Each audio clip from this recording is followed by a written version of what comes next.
So, hey guys, welcome or welcome back to my channel. I am Anushka Gupta and I scored 650 marks in NEET 2022.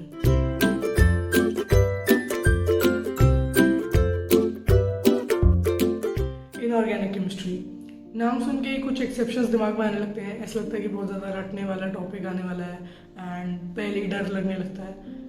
Believe me, मेरे साथ भी ऐसा ही होता था and 11th-12th में मेरी भी ऑर्गेनिक और इनऑर्गेनिक बहुत वीक हुआ करती थी एंड मैंने कुछ चेंजेस करे, कुछ इम्प्रूवमेंट्स करे जिनकी वजह से मेरा स्कोर भी आगे बढ़ा एंड मेरे को थोड़ा कॉन्फिडेंस बिल्ड हुआ ताकि मैं केमिस्ट्री को बेटर हैंडल कर सकूँ। सो इनऑर्गेनिक केमिस्ट्री के लिए कुछ जनरल पॉइंट्स हैं, जैसे कि काफ़ी लोग ये करते हैं एंड सबको ये करना चाहिए कि जहाँ भी आप पढ़ते हैं वहाँ अपने सामने या अपने साइड में कहीं पर एक पीरियोडिक टेबल ज़रूर लगाएं। बिकॉज जब भी आप पढ़ते हैं आपको पता होना चाहिए कि वो एलिमेंट कहाँ पर है, क्या ट्रेंड है और कहाँ इन चीज़ें इंक्रीज़ कर रही हैं। जब आपको वो दिखाई देगा तो आपको वो एलिमेंट के साथ लिंक हो जाएगा, वो ग्रुप है या फिर वो जो पीरियड है वो आपको याद हो जाएगा एंड आपको सारे नाम याद करने में या पीरियोडिक टेबल को याद करने में भी आसानी रहेगी।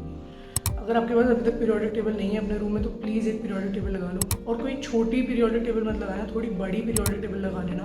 बिकॉज आपको एलिमेंट दिखना चाहिए, आपको उसका नंबर दिख जाना चाहिए या आपको पता चलना चाहिए कि वो कौन से पीरियड में है, कौन से ग्रुप में है। तो थोड़ी बड़ी पीरियोडिक टेबल लगाना। इनऑर्गेनिक केमिस्ट्री को स्टार्ट करने के लिए आपको एनसीईआरटी पढ़नी है, जो कि सब लोग बोलते हैं, बट एनसीईआरटी को खुद से पढ़ना स्टार्ट मत कर देना। बिकॉज बिना टीचर के आपको एनसीईआरटी समझ नहीं आएगी। बिकॉज एनसीईआरटी में कुछ चीज़ें एक चैप्टर में दी हैं तो कुछ चीज़ें बहुत आगे किसी चैप्टर में दी हुई हैं, और वो जब आप सब कुछ पढ़ लोगे तभी आपको थोड़ा बहुत समझ में आएगा कि वो कहाँ से कैसे लिंक्ड है।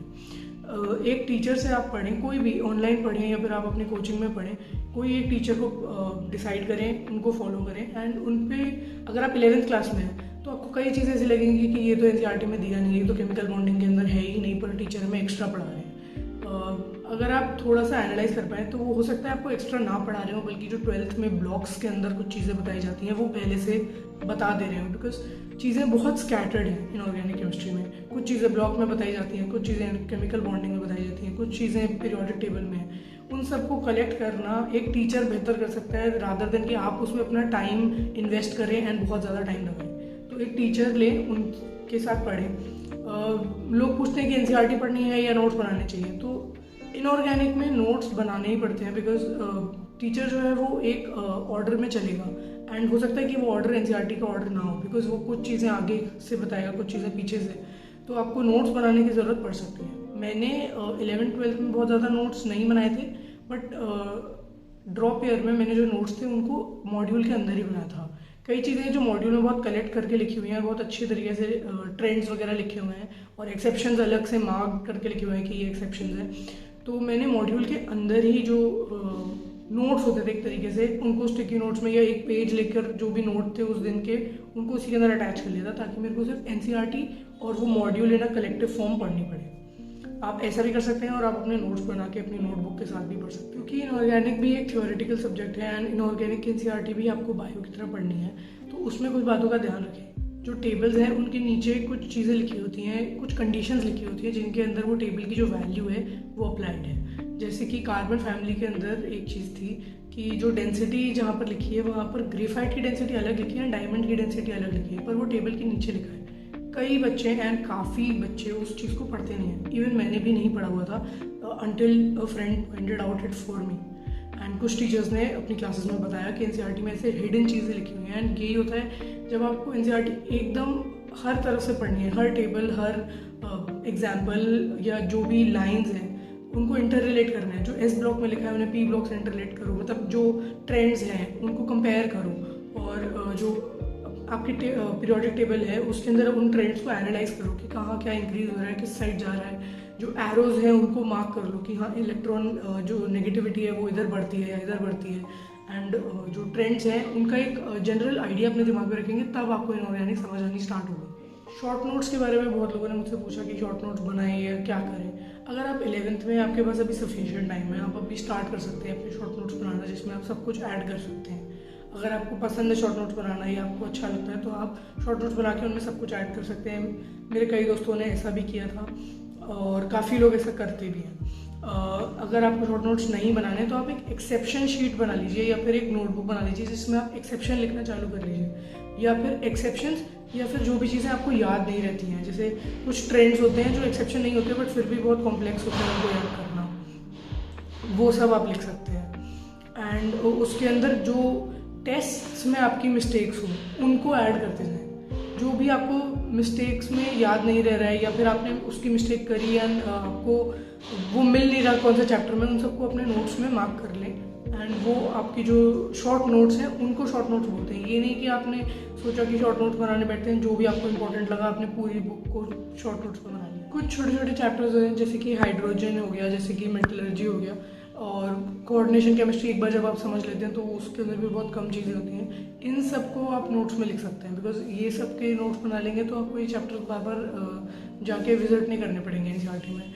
हाइड्रोजन बहुत छोटा सा है, उससे एक क्वेश्चन आता है अगर आता है तो।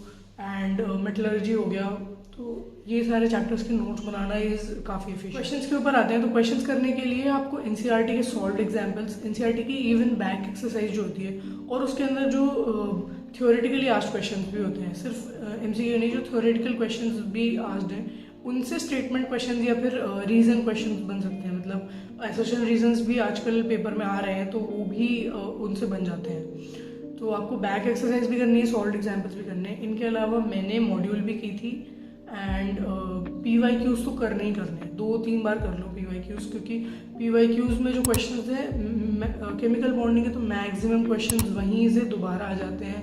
इवन जो पुराने 2-3 साल पहले के क्वेश्चंस हैं वही आ जाते हैं, ऑप्शंस तक सेम आ जाते हैं कई बार। इसके अलावा जेई के जो प्रीवियस ईयर क्वेश्चंस हैं उनकी जो इनऑर्गेनिक होती है वो भी बहुत ज़्यादा नीट के अराउंड ही होती है, एंड जो क्वेश्चन हैं वो कुछ रिपीट भी हो जाते हैं। तो जेई की भी इनऑर्गेनिक के जो प्रीवियस ईयर क्वेश्चन है वो आप कर लें, बहुत ज़्यादा नहीं होते हैं, थोड़े से ही होते हैं। क्वेश्चंस को करने में बहुत ज़्यादा टाइम भी नहीं लगता है इनऑर्गेनिक में, बिकॉज क्वेश्चन बहुत जल्दी जल्दी हो जाते हैं। अगर आपको क्वेश्चन आता है तो आपका सॉल्व तुरंत हो जाएगा, एंड अगर आपको नहीं आता तो आपको पढ़ना ही पड़ेगा।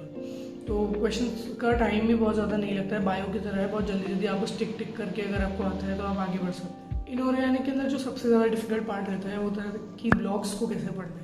तो ब्लॉक्स को पढ़ने के लिए आपको एनसीईआरटी को इस तरीके से पढ़ना है कि जो टेबल्स होती हैं उनके अंदर वैल्यूज़ होती हैं। लोग पूछते हैं कि वो वैल्यू याद करनी है, नहीं वो वैल्यूज़ याद नहीं करनी है। वो जो टेबल के अंदर वो वैल्यूज़ हैं उनसे आपको ट्रेंड बनाना है, एक इंक्रीजिंग ऑर्डर या डिक्रीजिंग ऑर्डर के अंदर उसको लिखो एंड वो ऑर्डर याद करो। And to study blocks the best ways कि आप सारे ब्लॉक्स लिखें, सारी फैमिलीज़ के नाम एंड उनके जितनी भी कैरेक्टरिस्टिक्स हैं, जैसे melting point, boiling point, density and size या फिर इलेक्ट्रॉन गेन, एंथैल्पी, ये सब चीज़ों के अंदर सारे जो ऑर्डर्स उन टेबल्स के अंदर हैं उनको साइड बाय साइड सारे चैप्टर्स के लिखें, मतलब सारी फैमिलीज़ के लिखें।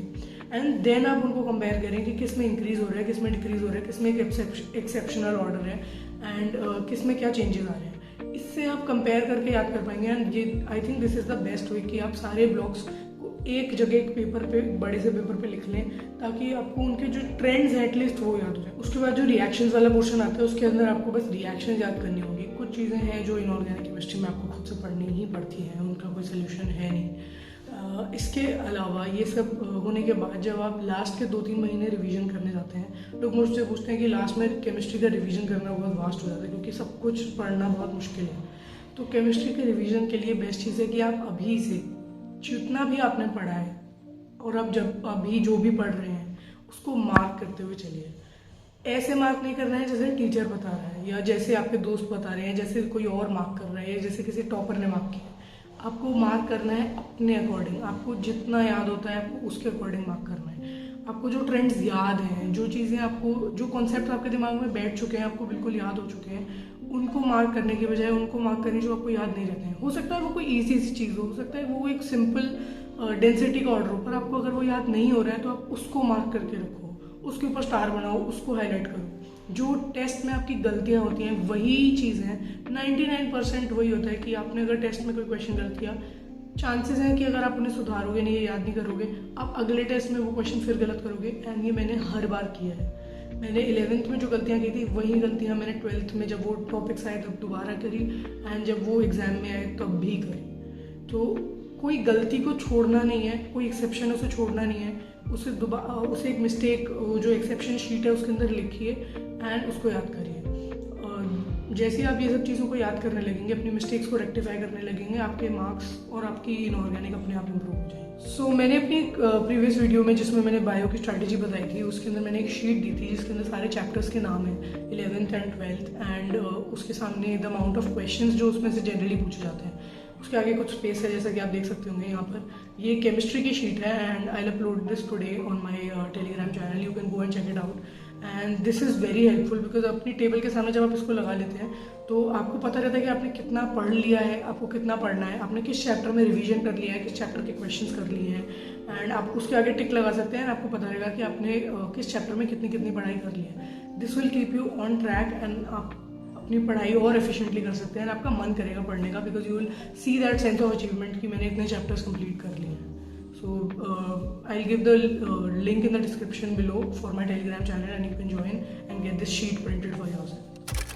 So that's it for this video. If you like this video, do give it a thumbs up, and if you haven't already, follow me on Instagram and join the Telegram channel. The links are given in the description below. Also the discussion group I have made on Telegram, you can join that and send in your personal queries and DMs. I reply them as soon as I can.